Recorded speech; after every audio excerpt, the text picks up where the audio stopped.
Bismillahirrahmanirrahim. Assalamualaikum warahmatullahi wabarakatuh. Baik, pada kesempatan kali ini saya Alimul Ashar. Perkenalkan, nama saya Alimul Ashar dari kelas BKA angkatan 2021 dengan NIM 21040450215. Nah, saya mahasiswa dari jurusan Psikologi Pendidikan dan Bimbingan, Prodi Bimbingan dan Konseling, Fakultas Ilmu Pendidikan Universitas Negeri Makassar. Nah, pada kesempatan kali ini, pada video kali ini saya akan video UAS saya ujian akhir semester dengan mata kuliah teori BK Karir, di mana tugasnya itu membuat video layanan klasikal bidan karir. Nah, kepada teman-teman sekalian, silakan menyimak dengan baik video yang saya buat. Nah, baik, pada kesempatan kali ini saya akan melaksanakan layanan klasikal yang dengan bidang karir. Nah, silakan disimak baik-baik. Assalamualaikum warahmatullahi wabarakatuh. Ya, baik, pada kesempatan kali ini kita akan melaksanakan kegiatan layanan klasikal. Nah, sebelum kita melaksanakan kegiatan kita, saya mau dulu kita sama-sama berdoa sebelum memulai agar kegiatan kita diberi kelancaran. Doa dimulai.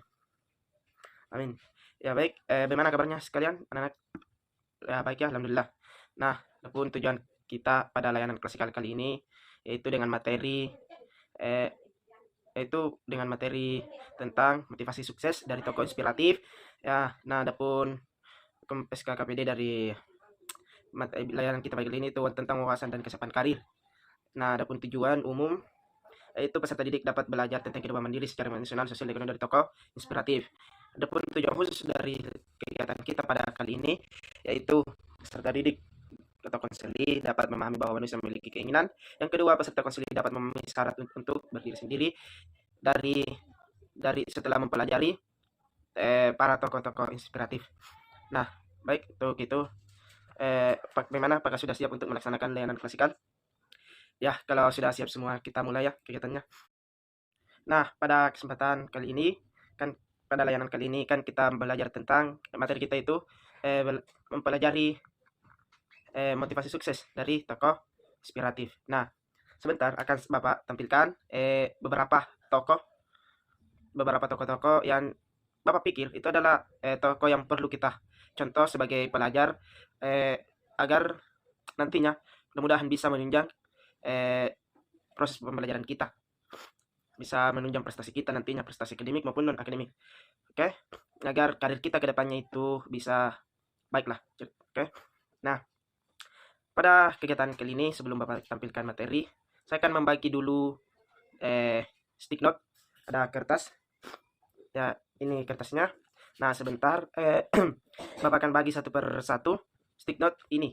Nah, nanti sebentar setelah Bapak perlihatkan, setelah Bapak bagi ini stick note-nya atau kertas kecil ini, Bapak ingin agar anak-anak sekalian ini mencatat apa hal-hal yang perlu diambil dari para tokoh inspiratif. Nanti kalau Bapak sudah tampilkan, silahkan disimak nanti terus apa yang bisa diambil dari para tokoh-tokoh tersebut. Nah, setelah itu karena timbal balik ini kertasnya, terus yang di balik kertasnya ditulis juga nanti sebentar ditulis motivasi untuk bisa menunjang teman-teman ini di sekolah maupun di luar sekolah untuk meraih cita-citanya atau mencapai karir yang diinginkan. Seperti itu. Oke, silakan diperhatikan sebentar materinya, disimak baik-baik apa yang Bapak jelaskan. Setelah itu nanti anak-anak sekalian ini melaksanakan apa yang Bapak tadi bilang. Oke, baik. Nah, baik, kita mulai materinya. Di sini anak-anak sekalian, suatu keharusan dan sudah suatu kodratnya bahwa setiap manusia akan dihadapkan oleh kenyataan untuk hidup berdiri sendiri atau berdikari. Sudah kita sadari bahwa lambat laun kita harus pasti akan ada waktunya kita akan menempuh hidup yang baru juga, artinya tidak lagi bersama dengan keluarga yang terdekat kita akan hidup berdikari, berdiri sendiri. Nah, pada suatu saat pasti akan kita temui adanya perpisahan hidup maupun salah satu pihak meninggal kita atau. Nah, di sini ada beberapa, dan hidup ini harus diisi dengan cita-cita. Tujuan hidup harus kita rancang dan rencanakan dari sekarang agar kedepannya itu ketika kita sudah rencana kita punya acuan bagaimana kita kedepannya. Nah, di sini ada sedikit itu pertama macam-macam keinginan manusia. Antara lain di sini ada keinginan akan kecukupan, yang kedua keinginan mendapat kasih sayang, yang ketiga keinginan untuk mendapatkan kehormatan dan kebanggaan, Empat, keinginan mendapatkan ketentraman dan kesejahteraan. Nah, yang kelima, keinginan mendapatkan kebebasan. Keenam, keinginan untuk maju dan memiliki kecerdasan. Nah, teman-teman sekalian, macam-macam ada Anda sekalian. Macam-macam keinginan di atas ini merupakan sebagian dari keinginan manusia. Sebanyak yang belum saya sebutkan, Bapak sebutkan. Semua dari keinginan tersebut adalah sesuatu yang dapat disebut kebahagiaan. Itu keseimbangan antara keinginan materi dan rohani. Nah, yang terus meningkat dan berkembang. Keinginan tersebut dapat pula bersifat duniawi dan akhirat. Pandangan jauh ke depan perlu kita perkembangkan. Kita harus punya rencana ke depan dan harus lebih maju, baik dalam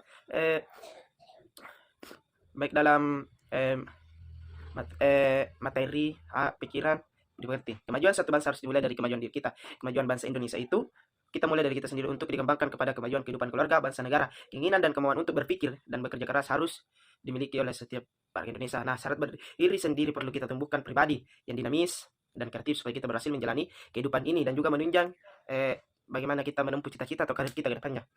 Nah, baik, tadi terkait macam-macam keinginan manusia ya, yang Bapak jelaskan. Selanjutnya ada syarat-syarat berdiri sendiri atau keberhasilan ini juga dalam menjalankan hidup agar kita mampu berdiri sendiri. Ada beberapa syarat yang diperlukan ya, antara silakan dilihat di layar, yaitu pertama, percaya pada diri kita sendiri. Percaya pada diri kita sendiri. Kedua, ada kepribadian yang menyenangkan. Yang ketiga, mensyukuri diri sendiri. Yang keempat, menghilangkan perasaan rendah atau selalu merasa tidak bisa seperti itu, tidak bisa melakukan hal-hal yang padahal kita belum mencoba, itu harus dihilangkan agar kita bisa berdiri sendiri. Nah, yang kelima, ada disiplin terhadap diri sendiri. Disiplin penuh terhadap diri sendiri. Nah, jadi ketika kita juga ingin berdiri sendiri atau berdikari mandiri, ya kita harus disiplin terhadap diri kita.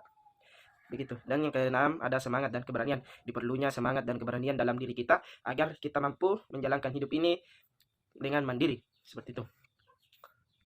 Nah, teman-teman sekalian, juga kan materi kita pada ini yaitu motivasi dari tokoh-tokoh inspiratif. Nah, Bapak di sini ada mengambil beberapa tokoh yang mungkin bisa kita jadikan sebagai motivasi atau bisa kita teladani dari mereka. Ada beberapa tokoh di sini. Pertama ada Thomas Alva Edison. Nah, jadi Thomas ini adalah penemu lampu. Dia adalah seorang ilmuwan yang menemukan lampu.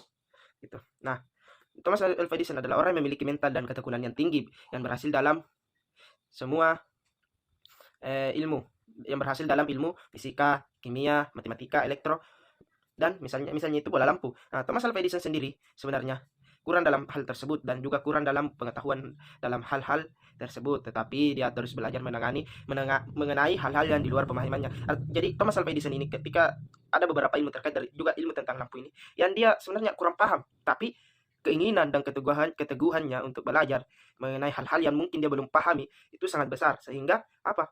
Dia berhasil menemukan bola lampu tersebut. Dia berhasil menciptakan bola lampu yang sampai saat ini kita pakai. Nah, yang kedua ada Albert Einstein. Mungkin Anda sekalian semua sudah sering dengar juga ini, Albert Einstein. Nah, Albert Einstein ini itu ketika ia masuk di University of Bayer, disertasi PhD-nya itu tak diterima karena dianggap tak relevan atau tidak nyambung. Namun dari mimpi-mimpi yang oleh kebanyakan orang tak masuk akal, itulah Einstein menciptakan sejumlah penemuan yang menjadi dasar ilmu pengetahuan matematika, elektro, misalnya. Lampu Thomas Alva Edison sendiri sebenarnya kurang atau tidak mempunyai pengetahuan dalam tersebut. Gurunya menggambarkan Einstein kecil sebagai anak yang memiliki mental rendah, antisosial, dan terobsesi dengan mimpi-mimpi konyolnya. Ketika dewasa, Einstein ditolak masuk Zurich Polytechnic. Jadi Einstein ini dia adalah orangnya banyak sering ditolak oleh universitas karena pemikirannya yang kadang dianggap orang itu tidak masuk akal. Tetapi dia membuktikan bahwa pemikirannya memiliki buah yang bagus atau hasil yang bagus. Itu Albert Einstein. Jadi dia tidak peduli dengan orang lain, perkataan orang lain, bagaimana dia terus belajar mengembangkan karirnya, bakatnya, minatnya, sehingga sampai saat ini kita lihat Albert Einstein ini memiliki banyak penemuan baik dalam keilmuannya dan juga keilmuannya banyak dipakai sampai sekarang ini. Nah, yang ketiga ada Andrew Carnegie. Andrew Carnegie sedikit sekali memiliki teman-teman pendidikan sekolah. Ia tidak memiliki modal untuk memulai usahanya. Berkat ketekunan dan kemauan yang besar, maka ia dapat mengantarkan Amerika menjadi industri yang terkenal dengan industri bayan. Jadi Andrew Carnegie ini adalah seorang industrialis asal Skotlandia, Amerika, pengusaha dan seorang dermawan terkenal. Dia merupakan salah satu pemimpin paling berpengaruh di dunia industri pada akhir abad ke-19 dan awal abad ke-20. Jadi Andrew Carnegie ini sedikit yang perlu kita pelajari darinya, yaitu dia sedikit mendapatkan pendidikan dalam sekolah, tapi dia selalu berusaha untuk tetap belajar. Sehingga apa? Dia menjadi pengusaha dan seorang industrialis, artinya orang yang betul-betul orang yang mengangkat yang menjadikan Amerika ini menjadi negara industri. Itu berkat salah satu orang yang berpengaruhnya adalah Andrew Carnegie ini. Nah, selanjutnya itu ada Nicky Fujisik. Nah, atau namanya itu Nicholas James Fujisik ini adalah penginjil dari Australia dan motivator ulung yang terlahir dengan sindrom tetra amelia. Artinya dia tidak memiliki tangan. Tidak memiliki tangan, dua tangan dan kaki, hanya jari-jari kaki saja dia miliki. Dan ketika berumur 17 tahun Fujisik mulai menjadi pembicara di dalam kelompok doa dan membuat sebuah organisasi nirlaba yang bernama Life Without Limbs. Belajarlah pada Nicky Fujisik soal semangat, tak pantang menyerah. Ia tak dikaruniai anggota tubuh yang lengkap, tangan tak punya, kaki hanya terdiri dari beberapa jari, tapi ia tak mau bergantung pada orang lain. Ia bisa memasak, bisa menggambar dan melukis, banyak menulis, bahkan berenang. Kini Nicky Fujisik adalah dikenal sebagai pembicara atau motivator yang ulung. Saya hanya berharap orang-orang melihat bawah jika. Nah, ada kata-kata dari Nicky Fujisik ini yang saya kasih masukkan dalam materi kita, itu dia mengatakan, saya hanya berharap orang-orang melihat bahwa jika Tuhan dapat melakukan sesuatu yang indah dengan potongan-potongan tubuhku yang rusak, maka Tuhan benar-benar memiliki rencana untuk masing-masing dan setiap orang dari kita. Jadi Nicky Fujisik ini percaya bahwa apa yang takdirkan untuk dia itu pasti punya hikmah. Jadi dia hanya perlu, manusia hanya perlu menggali potensi-potensi yang ada pada dirinya. Kita lihat bagaimana itu orang Nicky Fujisik ini, dia tidak punya tangan, tapi bisa menjadi motivator, bisa menjadi pembicara yang ulung di depan banyak orang. Sungguh sangat luar biasa. Oleh karena itu Anda sekalian mungkin banyak yang perlu dipelajari dari seorang Nicky Fujisik ini. Soal semangat yang tak pantang menyerah, itu paling garis di bawah oleh seorang Nicky Fujisik ini. Nah, selanjutnya ada Kolonel Sander. Kolonel Sander. Nah, Kolonel Harlan David Sanders nama panjangnya, merupakan seorang pebisnis berkebangsaan Amerika Serikat yang ikut mendirikan Kentucky Fried Chicken atau yang biasa kita kenal KFC. Kita lihat bagaimana itu KFC sampai sekarang, walaupun banyak toko-toko penjual ayam crispy, tapi ketika kita ditanya toko ayam crispy yang paling kita suka, ya KFC lah paling atas namanya kebanyakan orang, karena memang sangat enak. Nah, tokoh dari terbangunnya KFC inilah Kolonel Sander. Nah, Kolonel Sander ini dia mulai aktif dalam mewaralabakan bisnis ayamnya itu pada usia 65 tahun. Jadi ini Kolonel Sander ini mantan tentara juga. Salah satu yang terbesar. Saat ini usahanya telah tumbuh menjadi salah satu yang terbesar dalam sistem masakan siap saji di dunia. Lebih dari 1000 kali ditolak. Jadi ini Kolonel Sander pernah menawarkan masakannya, ayamnya ini, pada saat dia mulai membangun bisnis itu. Banyak toko-toko yang menolak masakannya. Banyak toko-toko juga yang ketika dia melamar kerja itu tidak diterima. Akhirnya dia juga memulai membuat masakannya sendiri dan sehingga saat ini. Jadi pantang menyerah juga dari Kolonel Sander ini sangat perlu di garis bawah. Ia juga dikenal juga sebagai sosok yang memiliki kewirausahaan yang tinggi. Lahir sebagai anak pertama dari 5 bersaudara dan tinggal di keluarga yang membantu ibunya termasuk masak. Salah satu keterampilan adalah membuat ayam goreng dengan resep menggunakan bagus rempah-rempah nasi. Jadi Kolonel Sander ini perlu kita juga garis bawahi bahwa ketekunan, semangatnya untuk tetap berusaha untuk berusaha menunjang karirnya ini. Bahkan dia sudah umur 65 tahun tapi tetap berusaha, belajar, tekun, semangat. Yang biasanya orang-orang pada umur-umur segitu ya palingan sudah istirahat di rumah, atau sudah tidak memikirkan banyak-banyak pekerjaan, hanya fokus pada hal-hal yang berada di rumahnya ya. Tapi Kolonel Sander tetap terus berusaha. Itu perlu kita contoh dari Kolonel Sander. Nah, selanjutnya ada B.J. Habibie. Ya, mungkin ini juga tidak asing kita kenal, asing juga dikenal namanya, yaitu B.J. Habibie ini adalah Baharudin Yusuf Habibie.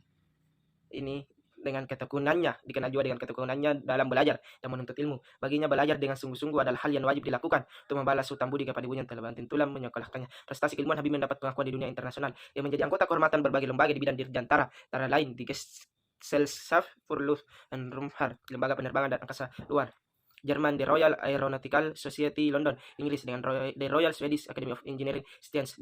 Ya, banyak sekali dari B.J. Habibie ini dia mendapatkan kehormatan, jadi anggota kehormatan di berbagai lembaga. Nah, juga salah satu bentuk penghargaan yang Habibie dapatkan itu menerima Award Van Karman yang di bidang kedirgantaraan, yang hadiahnya itu bisa disetarakan di hadiah Nobel. Jadi B.J. Habibie ini adalah orang yang sangat tekun dalam belajar. Ketika teman-teman Anda sekalian ini bisa pernah lihat filmnya B.J. Habibie, itu dia kurang sering diejek sama teman-temannya, tapi dia tidak pedulikan itu, tetap terus belajar, yang akhirnya menjadi juga salah satu presiden kita, mantan presiden kita, dan semangat belajar, ketekunannya ini juga sangat luar biasa. Dan Anda sekalian silahkan catat hal yang baik dari B.J. Habibie yang perlu kita terapkan dalam diri kita. Nah, yang terakhir ada Dr. Yogi Ahmad Erlangga. Nah, ini adalah penemu rumus matematika berdasarkan persamaan Helmholtz guna pencarian sumber minyak bumi. Yogi Ahmad Erlangga, seorang ilmuwan muda Indonesia, meraih gelar doktor dari Universitas Teknologi Delft, Belanda, pada usia yang terbilang muda, 31 tahun. Dia sangat mencintai matematika di negeri kincir angin itu. Dia dinobatkan sebagai doktor matematika terapan, dan matematika itulah yang melambungkan Yogi Erlangga ke perusahaan minyak raksasa dunia. Rumus matematika yang dikembangkannya membuat ribuan insinyur minyak bisa bekerja cepat. Nah, jadi Dr. Yogi Ahmad Erlangga ini juga memiliki ketekunan dalam belajar, meski dia bukan di negaranya, tetapi dia tetap terus belajar sehingga banyak prestasi-prestasi yang ia dapatkan di bidang matematika. Nah, itu tadi teman-teman beberapa tokoh inspiratif yang Bapak bisa sampaikan pada kesempatan kali ini. Silahkan dicatat hal-hal yang penting dari tokoh-tokoh inspiratif itu yang mungkin bisa memotivasi Anda sekalian ini dalam akademik maupun non-akademiknya. Itu tetap terus belajar. Nah, adapun sikap mental dan kepribadian kita masing-masing akan ditentukan oleh aku yang terdapat dalam diri kita sendiri. Aku positif dan aku negatif hidup dalam diri kita yang selalu saling bertentangan dan saling menonjolkan sifatnya masing-masing. Penonjolan dari salah satu akhirnya akan melahirkan dan menentukan kepribadian kita masing-masing. Nah, kepribadian ini selanjutnya akan menentukan berhasil atau gagalnya seorang dalam usaha mencapai cita-cita atau karir hidupnya. Kepribadian yang tinggi, positif dan baik ideal adalah mereka yang mampu menggunakan akal pikiran yang positif dan tidak meninggalkan suatu hati nurani. Perjuangan hidup akan ditentukan oleh kepribadian watak kita masing-masing. Watak atau kepribadian merupakan salah satu faktor yang akan menentukan keberhasilannya perjuangan hidup kita masing-masing. Setiap orang menginginkan hidup tentram, aman, senang, dan bahagia. Keinginan itu awalnya berupa angan-angan, barulah menjadi impian, dan idam yang akhirnya menjadi cita-cita cita-cita kita. Angan-angan semula bagaikan bayangan, kita akan berusaha menjadikan suatu kenyataan penuh harapan. Nah, harus bercita-cita setinggi langit. Mereka yang tidak bercita-cita adalah manusia yang hidup pasrah atau menyerah. Kita akan menjadi pasif, menyerah pada apa adanya, dan akhirnya berada dalam keresahan, putus asa. Nah, mereka ini dikalahkan oleh keadaan. Mereka yang berhasil dalam mencapai cita-citanya adalah mereka dapat memenangkan masa depannya. Nah, teman-teman sekalian, di sini ada beberapa lihat di layar. Ini ada orang yang sukses adalah orang yang memiliki kepribadian yang unggul. Yang kedua, mengenal dirinya sendiri. Yang ketiga, mempunyai keahlian baik itu di akademiknya maupun di non akademik, tetapi dia punya keahlian yang terus diasah sehingga menjadi suatu keahlian yang mumpuni bagi dirinya. Keempat, mempunyai kemauan. Nah, dia juga mempunyai kemauan untuk tetap terus meningkatkan kualitas dirinya. Nah, yang kelima, memiliki kekayaan mental dan spiritual. Jadi dia punya keteguhan mental yang kuat dan spiritualnya. Yang keenam adalah mengetahui dan memperhatikan hambatan-hambatan yang ada. Ini adalah orang-orang yang sukses yang memiliki 6 hal ini. Itulah orang-orang yang sukses yang menurut Bapak bagus ketika Anda sekalian ini misal minimal punya dari 6 ini.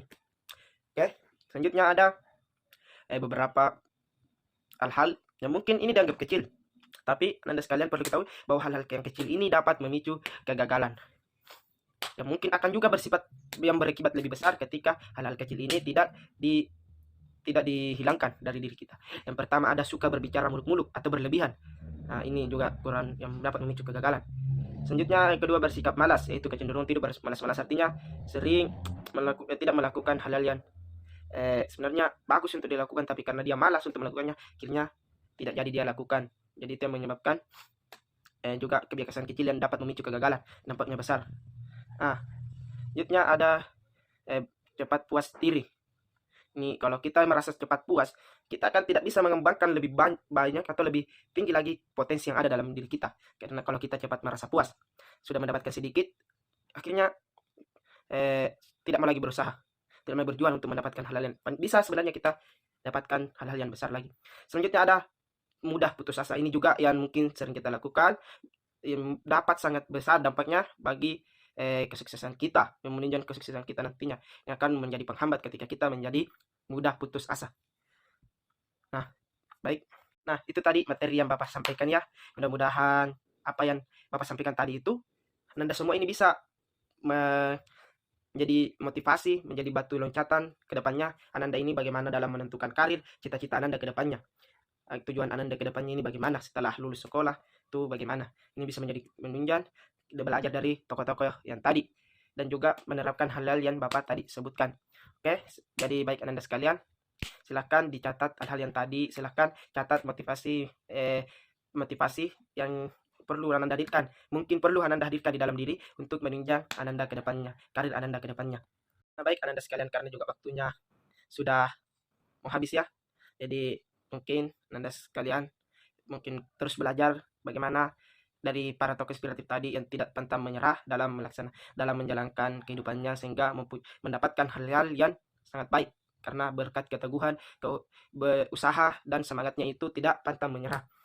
Baik ananda sekalian, mungkin hanya itu pada kesempatan kali ini, kegiatan kali ini, dan agar karena kegiatan kita tadi buka juga dengan doa, kita juga akhiri dengan bersama-sama menutup dengan doa ya. Baik, kita mulai dengan doa. Amin amin ya rabbal alamin. Baik ananda sekalian, mudah-mudahan ananda sekalian semua sukses nantinya dan terus belajar dari orang-orang yang punya terus belajar dari orang-orang yang tokoh-tokoh yang menginspiratif, bukan hanya yang tadi Bapak tampilkan, tapi coba cari juga di internet tokoh-tokoh yang mungkin ada yang tidak Bapak sebutkan tapi juga bisa menunjang karir belajar Ananda ke depannya ini. Baik, mungkin itu, kurang dan lebihnya mohon dimaafkan. Wassalamualaikum warahmatullahi wabarakatuh. Nah, itu tadi penjelasan mengenai video saya terkait dari layanan klasikal tentang motivasi dari tokoh inspiratif. Kurang dan lebihnya mohon dimaafkan. Wassalamualaikum warahmatullahi wabarakatuh.